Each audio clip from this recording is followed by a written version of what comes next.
পাশে থাকা বেল নোটিফিকেশনটা অন করে দেবেন। অশ্বত্থ গাছের নিচে রয়েছে একটি শিবলিঙ্গ।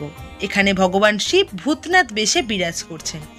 বহু দূর দূর থেকে মানুষ এই মন্দিরে নিজের মনস্কামনা জানাতে আসেন। বিশ্বাস করা হয় নিজের মনস্কামনা লিখে বাবার কাছে রেখে গেলে সেই মনস্কামনা পূরণ হবেই। মন্দিরের ভিতরে এবং বাইরে দেখতে পাবেন অসংখ্য এরকম মনস্কামনা লেখা কাগজ। তবে বিশেষ করে সন্তান লাভের জন্য এই মন্দির বিখ্যাত। নিঃসন্তান দম্পতিরা সন্তান লাভের মানসিক করে যান এখানে, এবং মানসিক পূরণ হওয়ার পর সন্তান লাভের পর তারা সন্তানকে নিয়ে এসে এখানে পুজো দেন। কেউ বাচ্চাকে নিয়ে গণ্ডি কাটেন, কেউ বাচ্চার সমান ওজনের বাতাসা লুট দেন, কেউ বাচ্চাকে মাথায় নিয়ে মন্দির প্রদক্ষিণ করেন। এছাড়া পুত্র সন্তান হলে একটি গোপাল ও কন্যা সন্তান হলে একটি লক্ষ্মী মূর্তি বাবার কাছে দিয়ে মানসিক পূরণের পুজো দেন। এই মন্দিরের অদ্ভুত ব্যাপার হলো এখানে কিন্তু কোনো পান্ডা নেই, আপনি নিজেই নিজের হাতে পূজার্চনা করতে পারেন। পুরো